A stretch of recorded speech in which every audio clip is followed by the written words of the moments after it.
ay ku te du dóorante ay ku saa wolof duma biram foofu la ñuy waxee waaw ñu dem ci suñu kàddu yi donc ministre boobu. waaw non xam nga dafa yëkkati woon ay kàddu ca gàmm bu jak saaw ci conférence bi ñu doon amal bu jak saaw atum 2025 mu yëkkati woon fay kàddu léegi nag ci li mu yëkkati am baat boo xamante nii ci yenn wéy kilifa diine yi benn tarixa moom la nekk ñu bare bari jàpp ne kàddu yi mu yëkkati wàllum njuumte wala loolu mënu ko weesu parce que dafay mel ni kuy ñàkkee teggin ay nit ñoo xamante nii ci ab yoon moom la ñu nekk te boo xoolee bu baax a baax également dafay kàddu yoo xam ne nekkul ñenn kese ñoo xam mais dafa doon ñoo xam ne ay kilifa lañ doon ay imam ak ñeneen critiqué nañu ouvertement même kàddu yi nga xamante ni yëkkati ñu ko parce que jàpp nañ ne war naa mën a waxee nu ne surtout bu fekkente ni da nga doon kilifa wala nga teewal lu jëm ci wàllu ak gouvernement ci ay kilifa diine am na noo war a mën a waxee lu bokkul ak ni mu waxee moo tax fu mu toll ni laaj bi wala waxtaan bi dafay dem ci genn ak wet parce que du c'est pas la première fois ñu koy faral di nemmeeku est-ce que aujourd'hui ci yenn këru diine yi ni mel conférence yooyu bi am ndax laajul ñiy dem di teewali état di xool beneen anam boo xamante ni war nañ ko mën a yëkkatee seen kàddu wala bu ñuy communiquer ñu gën a accentuer seen communiquer ci beneen fànn boo xam ne dina mën a bañ a indi yenn dérive yoo xamante ni parfois mooy jur commentaire yu mel nii wala beneen bi mooy que ni est-ce que laajul aujourd'hui ñuy xoolaat bu baax a baax ci biir communication boobu ñan la ñuy xool ne dinañu mën di éviter di dugg ci yenn dérive yi ni mel parce que très souvent li muy indi ci ay commentaires même ci seen propre camp dafa am ñoo xam ne ouvertement mën nañ di critiquer la personne jàpp ne li may wax au-delà mu romb njuumte dafay mel ni bu yàggee tayeef moom lay doon parce que tey ñu dégg la ci lii suba ñu dégg la ci lale moo tax ba gis nga yéene kaay gi xëy moom jàpp ne kàddu yi mu yëkkati ndax nekku nit koo xamante ni def katu penalty moom la doon kun daal li benn côté mooy soxna Aïda est-ce qu'il n'est pas temps aujourd'hui que ci dans le cadre de la communication gouvernement yi bu ñu dem parfois ci yenn événements religieux yi ñuy xool ci ban anam la ñuy communiquer mais surtout ci ñan ñoo war a mën a xool ces méthodes de communication là aussi baaxoon na tam sax nga fàttali carrément moom loolu lan la wax suñu déggul daal lan la wax waaw xam nga wala nga xool ko sa téléphone da nga waaw li gars yi naan ay nettali xuloo moom xuloo lay doon mais ci lu ñëwal ci salafis yi la en fait lan la wax waaw ci li mu wax que ne moom way juróom xaw ma voilà Alaaji Ahmed Jigéen mooy maamam waaw Alaaji Ahmed Jigéen moom mooy maamam kon moom way juróom bu jigéen moo jur way juróom bu jigéen kon moom way juróom bu jigéen nan la mën a amee koo xamante ni salafiste lay doon ndax mooy ci bi muy wax que ne ñoom yàgg nañ di leen tuumaal comme ay salafiste lañ ak yeneen affaires yooyu noonu ci fànn boobu noonu la moom la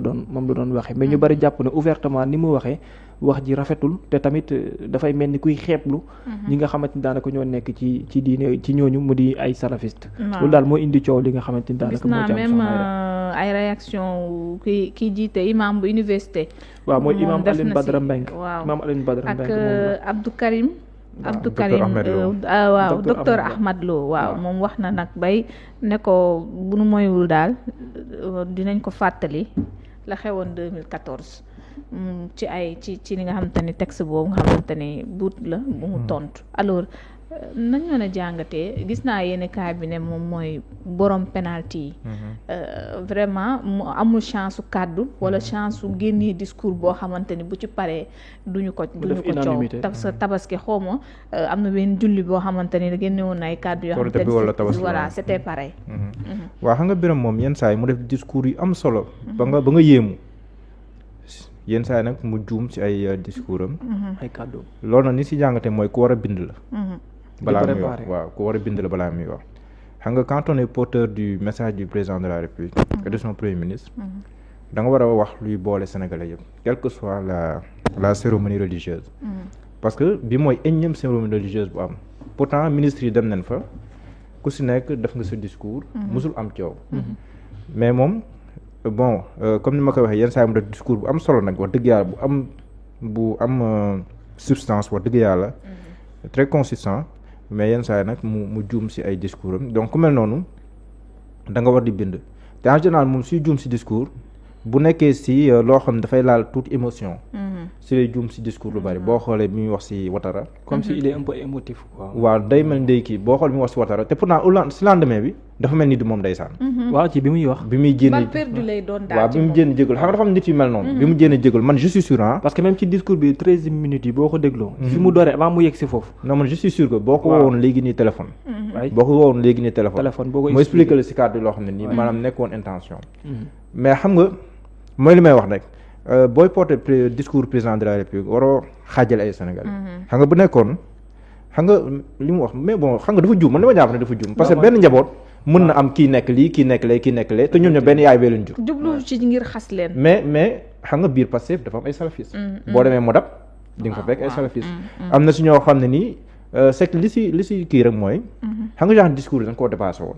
franchement mais léegi nag politique bi ñëw juddu au lieu mu juddoo si ay tiers ñoo xam ne ni peut-être Babacar Kébé bi xas kee la wala kee mais mu jugee si ministre looloo si graaw. maanaam ministre bi nga xam ne ni yow yaa waroon boole Sénégalais yëpp ngay wax loo xam ne nii dafay taxal mais defe naan daal li ñu si war a jàngatee daal mooy. genre cérémonie surtout booy. parce que moom dafa dem au nom du président de la République. donc moom la fa teewee waaw léegi nag da ngay bind. préparer sa communiqué laataa ngoo dem. waaw boo bindee nga ñëw. nga wax la nga war man dafa mel ni am na note bu mu téye di lire su ma juumul. man bàyyi ma xel ci biir image bi quoi. dafa mel ni am na note bu mu téye di bàyyi ma xel ne mën na am kon mën na mais man bàyyi ma xel ne mi ngi doon mais je pense que da doon improviser. ba pare bëggoon leeral mais loolu c'était un débat de dépassé benn. ñaareel bi Sénégalais yi rek la neen problème boobu parce que fu mu toll ni ñoom ministre yi xam nga fan la leen di xaar. ci seen i ay résultats. moom moo yor wàllum ballu mindaare yi. 2016 référendum dañoo ne. Les ressources naturelles appartiennent au peuple sénégalais. waaw yoroon na kayit kay. yoroon na kayit mu ngi yoroon kii bu mu téye woon kon ça veut dire que gën naa garaaw. wala fal bi la. waaw te pourtant nag. sooy wax même wala fi sax gars yi ko war a bind. xam nga am na fi ministre de l'intérieur boo xam ne gauche mu ngi téye woon benn carnet. kon xam nga am na fi ay ministre de l'intérieur yoo xam ne nii bu ñuy dem cérémonie officielle dañuy bind même suñu discours en wolof dañ koy bind. bu nekkee ne moom bind na. ba pare lii tamit am ça veut dire que gën naa garaaw mais. li si am solo rek mooy jàngat yi man jàpp naan kon. bu nekkee bind na war na gën a mën a préparer parce que il ne sert à rien. nga wax ba jóge fa. muy susciter ay polémiques yu inutiles. les ressources naturelles appartiennent au peuple sénégalais. peuple sénégalais ñëpp a ngi si. ñëpp a ngi si donc moom ñu ngi koy xaar si résultats yi nga xam te ni moom lay am. par rapport aux ressources naturelles yi ñun si ñoom si loolu leen di xaar léegi nag. li des côté passe-passe côté diine côté gëm-gëm ku nekk na la bàyyi si gëm-gëm mais en république nañ wax li nga xam ne ni moo ñuy boole ñun ñëpp plutôt que di dugg si yoo xam ne nii ay mbiicoog mbaaloo la yoo xam ne nii jàpp naan di noonu mais fondamentalement moom comme bindoon na moom léegi man amatuma pexe si moom léegi li ma gis mooy muy waxtaan balaa muy génn bay après qu'il se fasse relire parce que non mais bu watara bi moo gënoon garaaw lii sax bi muy jéggalu. waaw après c'est excusé après nga sentir ne peut-être c'était sous le fait de xam nga nitam bu sa yaram tàngee yenn saa yi pour nga contrôle sa bopp day jafe mën na dal ku nekk nag. nit mën nga dal ku nekk moo tax ñu naan si yenn circonstances yi. bul wax moom nag mën na am lu mu dencoon na bu yàgg. waaw ci xolam ndax moom xol lay waxee. waaw mën na am lu mu dencoon mais. maanaam xam nga il y a beaucoup de salafistes si biir Pastef ñoom jàpp nañ leen si kaso gi ñu yaakaaroon ne. parce que ñoom li leen wax ni président Macky Sall si nguuram mosu leen wax lu mel nii. xam nga président Macky Sall si nguuram gars yi daal ne wax ni pour politiser quoi. ay Diomaye salafiste la pour politiser mais le fait que mu jóge si ñii. foofu noonu la déception bi di ñëwee or on pensait ce débat dépassé quoi donc jaratul woon ñu si ñëwaat mais fondamentalement je pense que aussi si discours yi moom gars yi war neen gën a encadrer sam parce qu'il y a beaucoup de polémiques yu juddu si ay discours. te loolu tamit à la longue baaxul da ngay naan mais ñii parce que jiite réew c'est pas yombul quoi. li nga mën a wax en tant qu'opposant li nga mën a wax en tant que citoyen simple yow ku wér sa nekk. mais bokkul ak boo yoree kàddu président wala nga yor kàddu yombeewul noonu. un petit mot peut blesser un petit mot peut kii. mais fondamentalement moom humainement le connaissant gëm naan ko woon téléphone nii. non bu expliquer nga ne. bu la expliquer nga xam ne li mu wax. nga ne lii la bëgg. maanaam amu woon intention man li ma gëm fondamentalement mooy.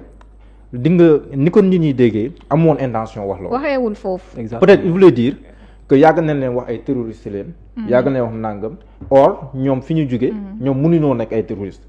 xam nga loolu leer na la. mais boo jëlee leneen tuddee ko loolu. te voilà donc mu nekk une kii donc loolay doon jafe-jafe mais je pense que. fondamentalement waaw gis nga mi ngi noonu yor kayit mais dafa mel ni bi mu kii sa gul liir mais en tout cas improvisation war na ko bàyyi. waaw parce que nit si communication da ngay xool si la nga fort. nee naa parfois na mu def discours yi am solo. comme assemblée nationale am na benn jour mbii coog baaloo yu bëri mais mu wax ba ñëpp jug tàccu. parce que xam nga ñoom seen assemblée dafa métti woon. dañoo xawoon témboo donc. loolu la plus de préparation mais moytu les sujets yi di diviser parce que Sénégal toll na foo xam ne loolu bëri woon na sëgam léegi ñu ngi koy dépassé soxlaatuñu un ministre di tenir yenn discours yoo xam ne nii dañuy déroulé mais je pense que on peut passer et que moom le connaissant je pense que ça n'est pas son intention très sincèrement man loolu laa jàpp quoi li ñuy wax naan wax bal la te saay booy wax da ngay ñaan yàlla rek wax joo xamante ni duñ la si xeebee wala doo si offensé nit parce que loo xamante ni doo ko waajal ñun ñi mën nañoo dal. Birame Souleye ñi ngi naan mbir yi buñ ci taxaw buñ ci détail waaye nee nañ seytaane mi ngi ci biir détail. non effectivement ndax bu doon keneen la coow li du ko toll. xam nga man très souvent dama koy wax que naan yenn jëfin yi bu amee man damay bañ sax di éviter parce que yow mi ci commentaire sax. yàlla mën na la nattu ba nga glissé ci loo xam ne sax yow yaay gën a tarxiis sax ka tarxiis. loolu dafay am très souvent nu muy ñëwee te loolu li muy wane mooy que ne am na sujet yoo xam ne naturellement noonu la mel. noonu la mel c'est-à-dire que nga juum ci du càggante que ne day fekk xamoo de. mais léeg-léeg c'est-à-dire fi ngay waxee ak fi nit ñi di déggee. parfois moo dul nekk benn c'est-à-dire mën nga waxee nii nit ñi déggee na le c'est différent ak nit bi nga xam ne dafay téye benn discours am l'intention carrément de dire ce qu'il a à dire. du bokk koo xam ne benn phrase lay doon wala benn 2 wala 3 mots la ciy mentionné. jàll par contre deful temps wu expliquer la mu bëggoon a wax mu leer mais jàll na également ci yeneen mots. moo tax ma gëm ne comme ni Mouhamed wax. parfois dinay arrivé mais gis nga kàddu ci penc mi nekk nii. kenn mënu bañal kenn que boo waxee ba pare mu réceptionner say kàddu jël interprétation boppam dem parce que man bi ma dégloo exactement ce que je me suis dit mooy c'est vrai bi mu waxee phrase bi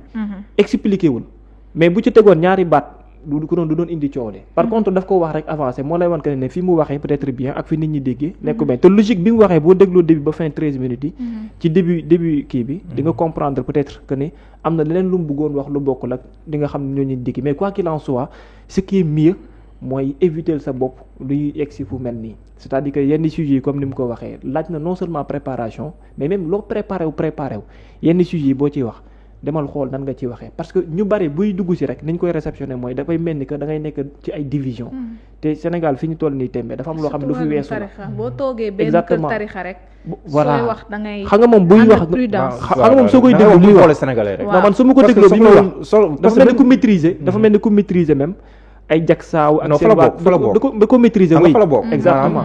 léegi peut-être que c'est ce qui a pris le dessus voilà mais nag boo nekkee ministre nag moo tax nekk ministre yombul moo tax di wax yombul da ngay fàtte sa émotion faaw nga koy contrôler da ngay fàtte sa bopp très bien mais sóoraale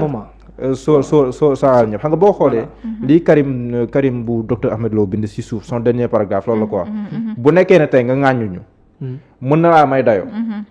may neen la ko waaye bu mu tax mu nga fàtte waaw nga effectivement donc pour dire que te gëm naa ne Birame Souleye ban intention la am si di ŋàññi ay nit ci di ŋàññi ay nit amul intention mais le pour et le contre moom ngay il a dit le contraire de ce qu'il voulait dire mais je pense que fondamentalement li si mën def jàngale mooy les questions yi di kii daal ñu nekk dans les principes ñu éviter ko quoi généraux bañ a dugg mais di préparer aussi bu baax a baax les discours parce que ça nous ramène à un débat vraiment non mais c'est très facile pour te fu mu toll les urgences sont ailleurs fu mu toll nii réew mi nit ñi tal nañ leneen lu dul ay wax waaw surtout xam nga ñoom mbirum ressources naturelles yi ñoom ñoo woon bu ñu faloo Sénégal yi dinañ si gis seen bopp bu baax a baax instant commencé noo exploiter gaz bi sa li mbokk Mauritanie pétrole moom kenn waxaale ko donc ñoom nen wax fi ñu si toll donc loolu la ñuy xaar si ñoom en tant que ministre de la République wax dëgg yàlla léegi bu ñu demee si xew-xew diine yi ñu wax lii dajale Sénégalais yi parce que tamit diine day cimenter société parce que occasion lay doon pour encore une fois gën a appuyer dans l'unité dama joxe exemple appel bi à chaque fois bu dellusee li ngay gën a njëkk a xalaat ci sa xel mooy la manière dont bi ñuy solo moo lay dellu si waatal unité bi nga xam moom la Sénégal soxla te loolu jàpp naa ne même nu mu tuddati sax moom ci jëmoom jot na ci wax Seydina Issa Thiaw Laye mi nga xam ne également bi mu yëkkati discours am del si waat na ci lu yaatoo yaatu ci côté ethniciser yenn problème yi nga xam ne dafay am te nee na Sénégal démocratie bi benn problème la am mooy pauvreté la kon jàpp naa ne aujourd'hui solutionner problème pauvreté mooy gën a yaatu fuuf te yenn nii parfois aussi c'est vrai mën na di nekk erreur mais say kàddu boo ko xasee yëkkati nit ñëpp mënuñu d'accord ak yow ka naan la non dafa def erreur nañ ko pardonner nanga mënuloo bañal ñenn ñi également ñu génne seen gis-gis wax ko ci te jàpp naa ne loolu moo la mën a permettre au moins nga gën a perfectionné wala au moins ngay gën di moytu que ëllëg boo demee yëkkati discours di bañ a tàbbiwaat seen erreur mais bon c'est facile nga ciy glisser raison de plus que ñoom aussi ñu gën a mën xoolaat du jëm ci wàllum discours yi surtout buñ ko yëkkati ci yenn c'est très important nit bu baraste ko war a mu tarxiisaat il faut ñu taf ci taxaw seetlu ngir kooku mën a mucc ci yenn yi nga xamante ni peut-être même bu liggéeyoon liggéey bu colossal tey benn dérapage bu ndaw mooy nëbb liggéey bu am solo bépp bi mu def sànq ñu ngi cité am na ministre yoo xam ne leen rek ngay fàttaliku ci ñoom maanaam jiite nañ ay kii ba dem li ngay fàttaliku ci ñoom c'est simple moom mooy détails yi ñuy xeeb moom ngay xeeb sànq ñu ngi wax benn ministre bu ñuy wax fii looy souvenir wu ci moom moom ko waxatee ma tëj la non mais day am c'est-à-dire que nit day nekk fenn def lu baree bari lépp boo ma ko waxatee ma tëj la diw sàngam nangam c'est-à-dire façon yu ndaw yooyu noonu moom mooy nekk lu ñuy très souvent loo xam ne moom rek la ñuy fàttaleku ci yow buñ tuddee rek nit ki automatiquement ne boo ma ko waxatee ma tëj la wala boo ma waxatee ma nangam moo tax muy jar di moytu parfois yenn dérives yi parce que mën na la topp en fait quel que soit loo mën a servir y a des détails aussi c'est bien d'en parler parce que peut-être nit ki mën na toog gisaat xoolaat ne oui laaj na ndax bu ñu la ko deful tamit da nga yaakaar ne da ngay waxee wala da ngay doxee noonu kese la nga mën ci continuer ëllëg ba def nag loo xamante ni mooy gën a doy te amaana Birame Souleye fi coow li toll bu tontu yi amul woon doo sax yëg ni wax na exactement waaw wax na njuumte parce que man ci communiqué yi laa yëgee mais man ay responsable Pastef wala sympathisant Pastef bokk na si ñuy gën a fustiger ces propos parce que république ngay xool parce que loolu tax kàddu gi di déranger bu nekkoon benn waaye ko wax fee non mais day nekk benn waxu benn waaye rek mais bu nekk un ministre de la république censé njaboote ñëpp moo waxee noonu foofu noonu nag non mais léegi nii du kii mu ngi léegi nii bi ñuy wax gis nga exemple bi ñuy joxe sànq nii li ñuy wax ak fi ñuy waxee ak li ñu doon wax ak keneen ki ne ci biti fi muy déggee li muy wax c'est-à-dire noonu lay mel nit ñi parfois ni ñuy conclure rek ni ñuy réceptionner message yi parfois moom mooy def défaut mais nag bu ñu la fàttalee dina la permettre au moins nga mën a comprendre que voilà loolu mooy solo si mooy solo si alors Babacar Kébé dañuy